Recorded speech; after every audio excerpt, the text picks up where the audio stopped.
The year is 1788. King Carlos III, a diligent reformer who helped to slow the decline of the Spanish Empire, is dead. His throne, and all the territories held by it, including, mainly, Spain itself, much of the Americas, and the Philippines, falls to his son, Carlos IV. Honest but incompetent, Carlos IV is not prepared to lead the country during one of the most tumultuous periods in European history. In his reign, Spain would witness its next-door neighbor France overthrow its monarch in a bloody revolution, and be dragged into the chaos that followed. The French Revolution would shake the whole of Europe, only for it to be followed by a far graver threat, an unstoppable empire, led by a man named Napoleon. Napoleon's conflict in Spain was famous for its brutality, and nearly cost the nation everything. Spain would emerge from this bitter struggle victorious, but immediately had to contend with the collapse of its own empire, as its colonies in the Americas in particular began to declare independence. Spanish history for the rest of the century was rocky, to say the least, and its entrance into the 20th century was little better, as the country was marred by unstable politics and civil war. Ladies and gentlemen, hello and welcome to Fire of Learning. This is the story of the fall of the Spanish Empire, a history of nations and peoples documentary. Quickly before we begin, I'd like to thank Jody Meglio, Michael Barron, Jake Blazinick, Gilmore Grant, John Watcher, Stefan Rao, Dylan Fang, Aldnov, and Juan Mondrajon for being our most recent supporters on Patreon. They join these supporters listed here who help to make these videos possible. Now then, mis amigos, let's get to it. Carlos, or Charles IV, became King of Spain on December 14, 1788. Though well-intentioned, he was not considered remarkably intelligent, industrious, nor strong-willed. The true administration of the government quickly fell into the hands of the confident but inexperienced Manuel de Godoy, his most trusted minister. Weak government could not have come at a worse time. Not long after his ascension in 1789, chaos erupted in France, the French Revolution. The Spanish, like much of Europe, watched in horror as French society was violently turned on its head by revolutionaries who challenged the traditional order. What to do about this situation? The best course of action was not clear. France had been Spain's ally for the majority of the past century, but that was when it was under its fellow Bourbon dynasty, and it was felt by many Spaniards that this godless revolution and its atrocities had to be contained. However, rising against France was in the interest of their mutual enemy, the British. Assisting British interests could prove to be more disastrous than allowing events in France to unfold. The execution of the French King Louis XVI by revolutionaries, however, would force Spain's hand, for it now felt compelled to join the coalition of European powers that was forming against them. The War of the First Coalition was popular among the Spanish people, but not greatly successful. Despite this great coalition assembled against them, which also included Britain, Prussia, and Austria, France not only held its ground, but even invaded the lands of its enemies, including Spain. The Basque region was occupied, and fears of French revolutionaries instigating Catalonia, an independent-minded region of Spain, became a major concern. As the tired Spanish army struggled to overcome the zealous revolutionary army of France, peace was made in 1795. Spain, now viewing Britain as a more serious threat to their interests, then joined forces with France. Britain proved to be an equally dangerous adversary, employing its powerful navy in cutting Spain off from its overseas colonies, and seizing Spanish territories like the island of Minorca in the Mediterranean. Spain was caught between the Rock of Gibraltar and a hard place, and it was about to get even more complicated. In 1799, a general named Napoleon Bonaparte overthrew the French Republic and took control of the country. Only the beginning of his ambitions. The weak Spanish government, which still remained France's ally, would soon effectively be subordinate to France and its domineering emperor. In fact, it had already been a bit subordinate for the past several years. In 1799, Spain returned the Louisiana Territory to France. The largely undeveloped territory was more trouble than it was worth to Spain, especially as the United States increasingly eyed it. In the following year of 1801, the French encouraged Spain to wage war on Britain's ally, Portugal, who was in fact Britain's last continental ally at this point. This brief war was known as the War of the Oranges, and it resulted in gains for France and Spain. The broader war of which this was a part, the War of the Second Coalition, ended in 1802. 1803, however, brought the War of the Third Coalition, which saw Spain once more join France's side, primarily in their fight against Britain.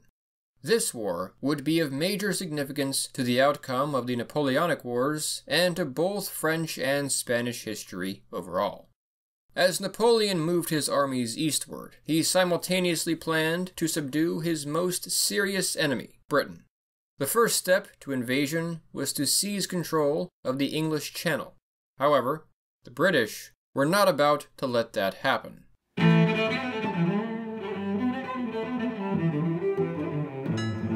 On October 21st of 1805, a combined French and Spanish fleet met a British fleet at the Battle of Trafalgar off the coast of Iberia.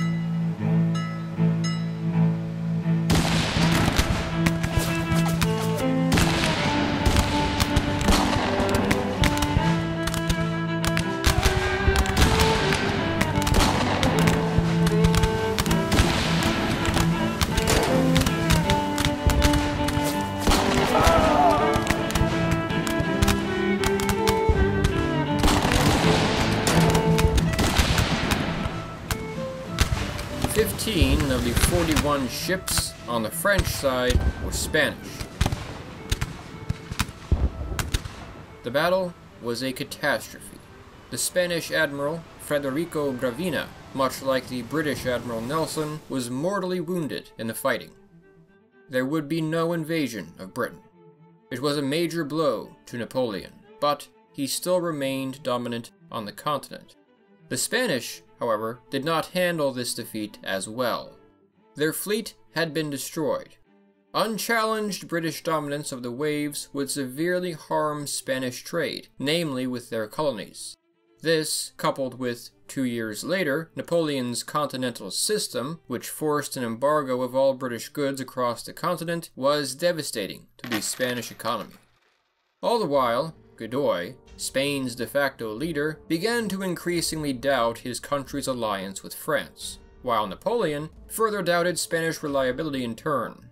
Indeed, this Franco-Spanish alliance had always been uneasy, as Spain was never fully confident of which side it should be taking. Meanwhile, to Napoleon's benefit, the Spanish people further doubted their own government and rebelled against it. Discontent was spurred by the son of the king himself, Fernando, who fancied himself on his father's throne. In 1807, a French army passed through Spain and joined with Spanish forces to invade Portugal, which was partly resisting the continental system. However, though Portugal was decisively defeated, a large number of French forces, around 100,000 men, remained in Spain itself. They were termed reinforcements, but the Spanish grew suspicious. Indeed, there was good cause to be, for the real reason the French forces were there was to occupy their unreliable allies' territory. Godoy now planned to work against Napoleon, but it was too late. In March of 1808, a revolt broke out in Spain referred to as the Tumult of Aranjuez, in which the rebels sought to overthrow King Carlos IV and Godoy. The revolt was successful. Godoy was exiled, and Fernando claimed kingship as Fernando VII. However, Napoleon saw this as his opportunity to intervene. He met with the father-son rivals and forced them both to renounce the throne in favor of his brother, Joseph Bonaparte, who became Joseph, or José I. Now, with Portugal defeated and his brother on the throne of Spain, Napoleon could easily wrest control over Iberia. Or so it seemed. The Spanish had already let the French know what they thought of their occupation during the Dos de Mayo uprising of 1808 in Madrid, shortly before the abdications. The uprising failed, but it was the first of many fights to come in what came to be called the Peninsular War, known in Spain as the War of Spanish Independence. Further rebellions broke out across the country, instigated in part by the nobility and church.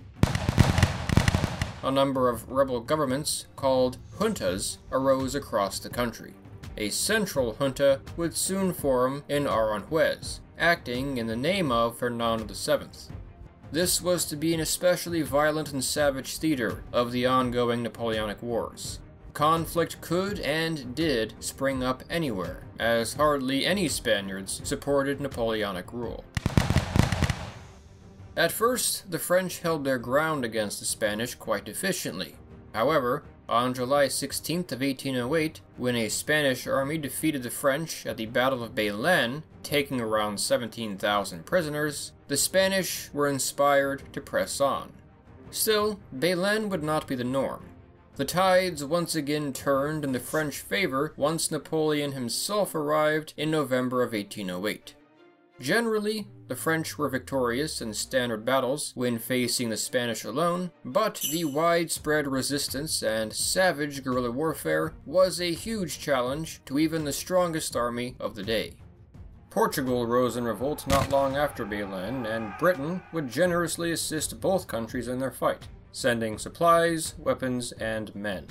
British support would be key in helping the Spanish achieve more major victories. On September 24, 1810, the Spanish convened an assembly in Cadiz called the Cortes of Cadiz, with representatives present from across the Spanish Empire, including its overseas territories. Although, the overseas situation was complicated, as some regions of the Americas, acting autonomously, did not act under the authority of the Supreme Central Junta or in the name of King Fernando VII.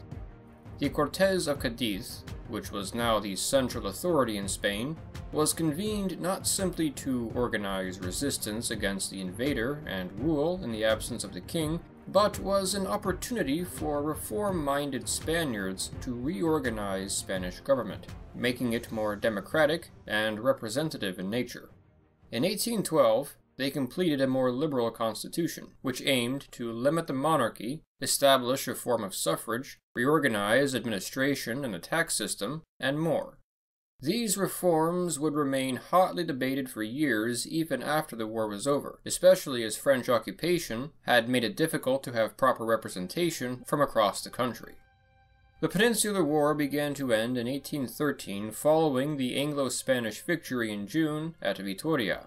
At this time, Napoleon had to go on the defensive in France itself, and was nearing total defeat. In 1814, the war ended officially as a victory for Spain. Fernando VII thus returned and resumed his rule over Spain. Godoy and Carlos IV were still alive, but would remain in exile until their deaths. Victorious though the Spanish were, the consequences for the country were grave. Perhaps over 1 million people had died in the Peninsular War overall, the majority being Spanish soldiers and civilians, though the French were significantly bloodied as well, particularly by the guerrillas. Furthermore, as we shall see, there were several long-term consequences of the destabilization that were only beginning to make themselves apparent. When Fernando returned to rule in 1814, he dismissed the Constitution of 1812 and the liberal reforms, and intended to rule as an absolute monarch, and thus did. Prominent reformers were exiled or imprisoned. Opinion over this decision would remain starkly divided throughout the empire, but, for the moment, the focus of Spain, now, was to clean up the devastating mess that had been made in the past decade, namely in the Americas. The chaos of the Napoleonic Wars had thrown the Spanish-American colonies into frightening uncertainty, as authority was debated and unclear. For some, namely those who were inspired by the spirit of reform sweeping the Western world, and for those who held grievances, sometimes very old grievances, with the Spanish crown, it was seen as an opportunity for outright independence. The idea of total independence from Spain was not popular at first. However, the colonies, whether they liked it or not, were forced into a degree of administrative, military, and economic independence from Spain in order to sustain themselves in this time. Some regions had been more open to declaring independence than others. Civil war would break out between royalists and patriots during this time in those regions. In 1814, Fernando VII sent forces to regain control of the colonies in the Americas, in particular those which had popular support for and even declared independence. For the most part, the Spanish forces were successful at reining them in, thwarting the efforts of men like the Venezuelan Simón Bolívar. At first. Within a few years, however, the push for independence would become stronger and begin to overwhelm royalist forces. Fighting would last for years. In 1822, Augustine I was crowned Emperor of Mexico. In 1824, Patriot forces defeated the Spanish at the Battle of Ayacucho in modern-day Peru. This victory effectively secured the independence of South America. In 1819, having seen the writing on the wall, Spain sold Florida to the United States, a territory that was burdensome to the Spanish and under threat of invasion in the first place. In 1821, the Dominican Republic declared independence, but was quickly occupied by Haiti. In 1833, Spain would recognize these nations' independence, giving up on its efforts to reincorporate them into the empire and agreed to peace. The territories Spain retained in the Americas were reduced to the island territories of Cuba and Puerto Rico. From Mexico to Argentina, the nations of Spanish America thus set off on their own path. The once massive Spanish Empire had shrunken severely in size. In truth, the Spanish effort to reclaim the colonies had been half-hearted. There were a number of groups in Spain who were indifferent to the restoration of the empire, or even actively opposed to it, such as the Spanish liberals, who could relate to the Latin American objectives. For those who did seek to restore the empire, economic hardship, combined with political strife, effectively crippled their hand. British and American support for these independence movements was a further hindrance. One of the political events that helped to hinder Spanish efforts was a major revolt in Spain itself in 1820. The revolt began with a mutiny among military forces which were intended for the Americas.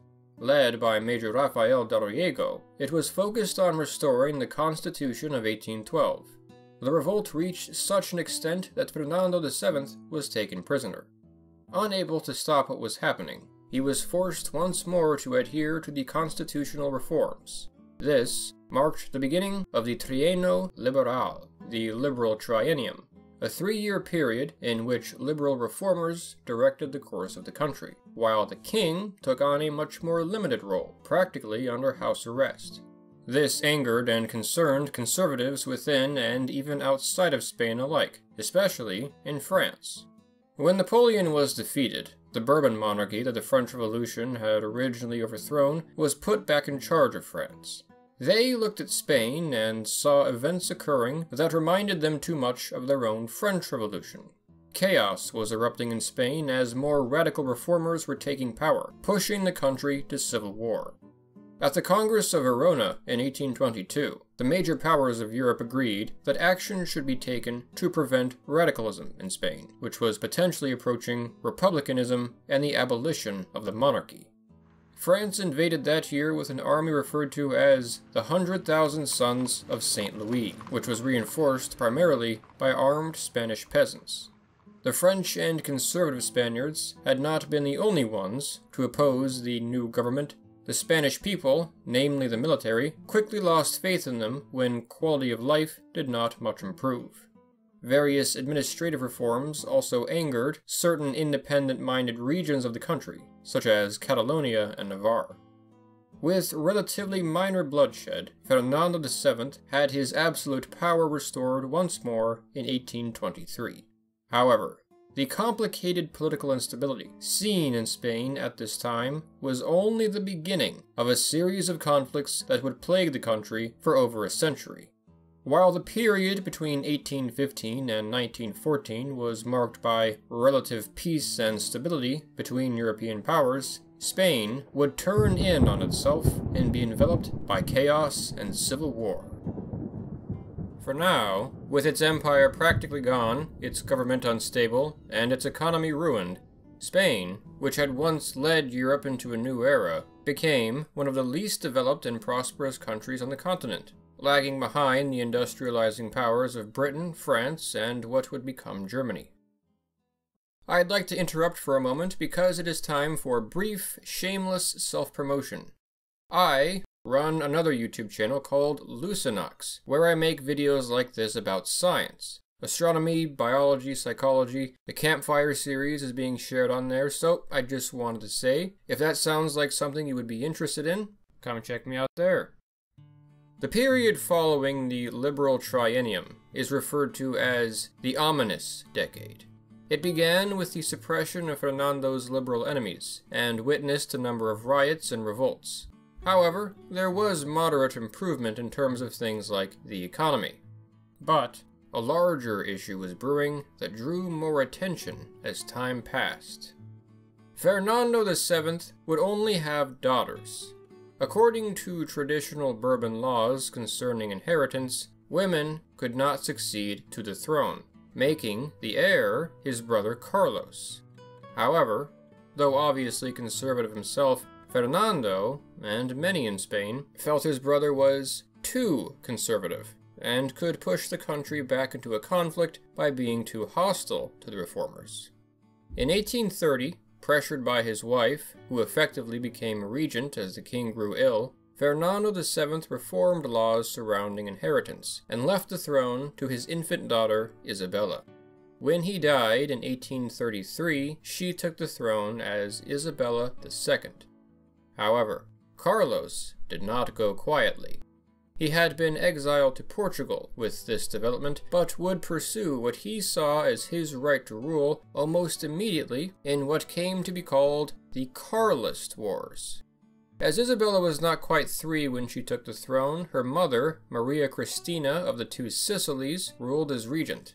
Isabella's uncle Carlos invaded Spain in 1833 and recruited a force loyal to him and his goal of retaining a traditional conservative monarchy called Carlists.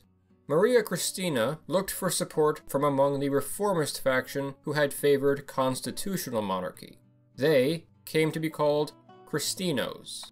Her decision to align with the liberals did not derive from a personal philosophical position, but rather simply a need to find support for her daughter. Regardless, it would permanently change Spain. The First Carlist War would last until 1840.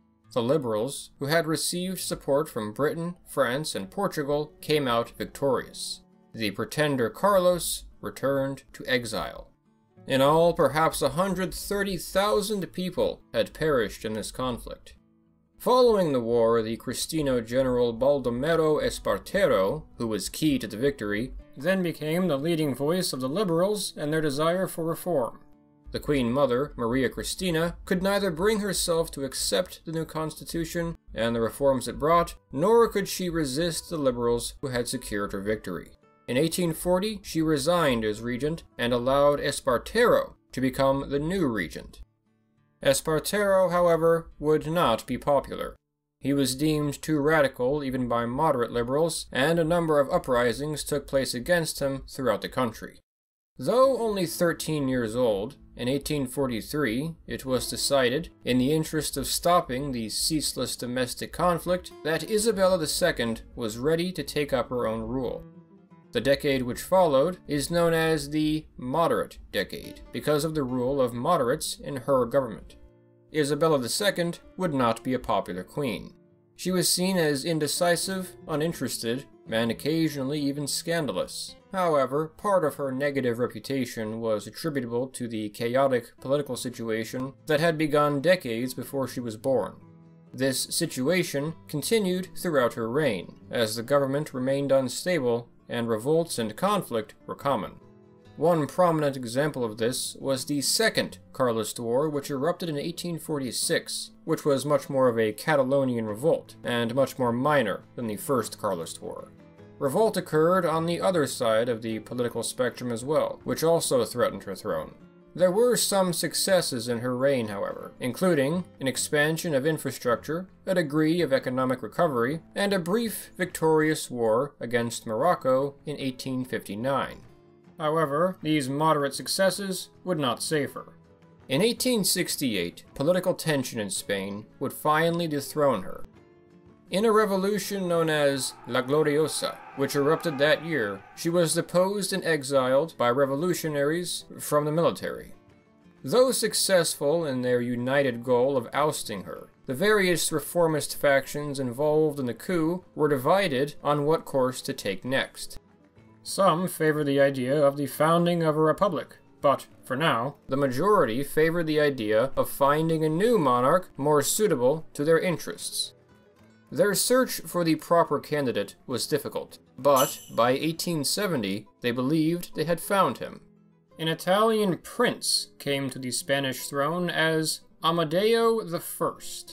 Though favorable to liberal ideas, which was a large part of why he was chosen to be king, he was inexperienced and, frankly, did not predict how much of a mess he was walking into. The revolution did not end the conflict, the sometimes violent conflict, between and even within Spanish political parties. In 1872, another Carlist uprising, referred to as the Third Carlist War, began. The original Carlos of the First Carlist War had died 20 years prior to this point, but many continued to advocate for his line and the traditionalist Bourbon Spain for which they stood. The Carlists now fought for his grandson, who styled himself Carlos VII. The Third Carlist War was not large and would later end in failure for them. Furthermore, at the same time, there was trouble in Cuba, one of the last remaining Spanish colonies in the Americas. An uprising had emerged there in 1868, intending to bring the island to independence in what became known as the 10 Years' War. It would end in an undecided truce in 1878. Amadeo did not remain on the throne long enough to oversee that, however. After just 3 years of ruling over mayhem and having had his life threatened by assassination, in 1873, Amadeo I and only of Spain declared that the Spanish people were ungovernable, abdicated, and returned to Italy. Thus, monarchless in 1873, the First Spanish Republic was declared. The Republic would not last 2 years. The brief period which constituted the Republic consisted of such chaos and disarray that it was overthrown in 1874. The coup would help to usher in what is known as the Bourbon Restoration, for shortly after, it brought Isabella's son to the throne, who became Alfonso XII that year.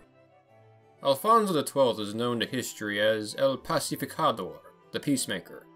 Accompanying his return were a number of reforms that helped to stabilize Spanish society, such as the system of El Turno Pacifico, an intentional rotation of the two major political parties in the government, achieved by unscrupulous means, which would come to anger many Spaniards, namely those whose beliefs were not represented by the mainstream, and those who lived in areas with strong separatist sentiment, but would cut down on the infighting. It was also in his reign that, at the Berlin Conference, Spain obtained more territory in Africa, the Western Sahara, adding it to its other relatively small collection of African territories. Alfonso XII died in 1885, aged 27, from illness. Shortly after, his unborn son became King Alfonso XIII the moment he was born. His reign would not be quite as stable. While Alfonso XIII remained a child, his mother, Maria Christina of Austria, served as regent, though she was primarily a figurehead of the semi-democratic government. Spain was now gradually heading towards further difficult struggles. The economic growth of the period slowed. There was still great political tension, despite a period of relative stability and growing regionalism in places like Catalonia and the Basque region. The situation in Cuba, furthermore, had not yet been truly resolved, and was about to get much more complicated. Cuba had been pacified for a time, but this was primarily a result of mutual exhaustion between both countries. They would never truly be content with Spanish rule again. By 1895, a third war of independence broke out. Meanwhile, in 1896, another conflict was sparked, the Philippine Revolutionary Movement, in which Filipinos sought independence from Spain after almost 4 centuries of Spanish rule.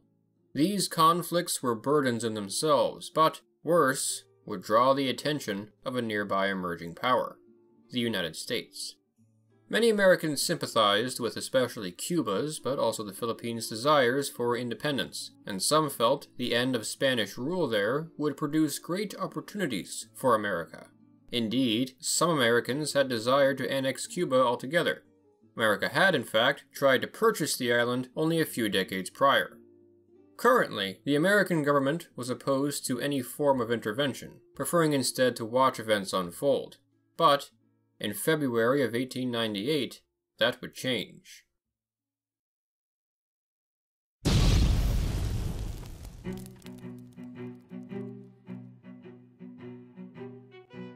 When an American ship called the USS Maine exploded in Havana Harbor, killing nearly 300 people, Spain was blamed. Many were, and many remain to this day, skeptical that the Spanish were responsible, as they were careful to avoid involving the US the entire time, but, regardless, war came soon after.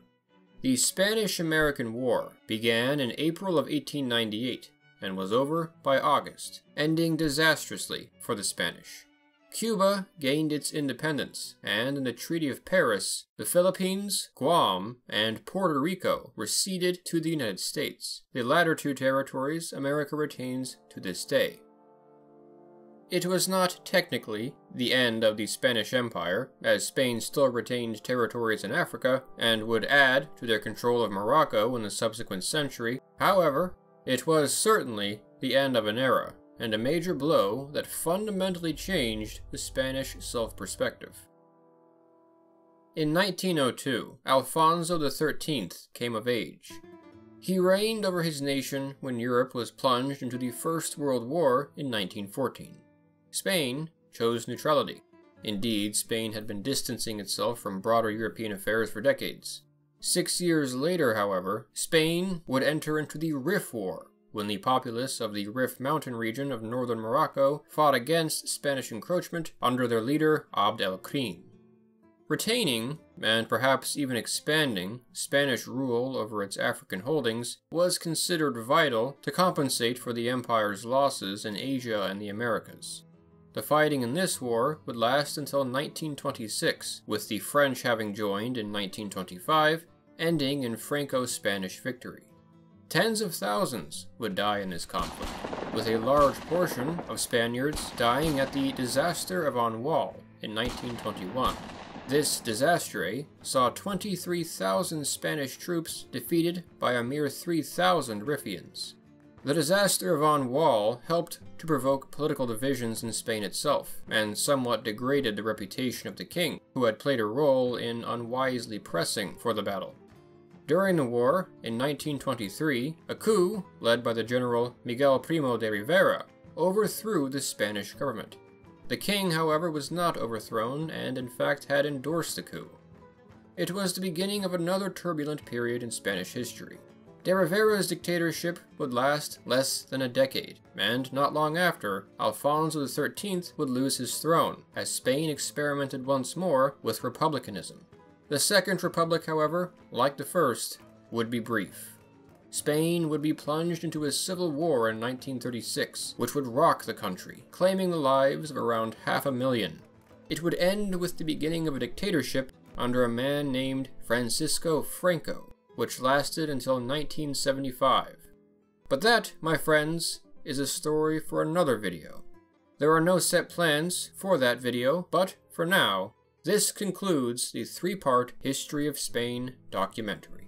I hope you enjoyed this video. If so, I invite you to come check out the rest of Fire of Learning, such as parts 1 and 2 of the History of Spain, and to subscribe to see more content like this in the future.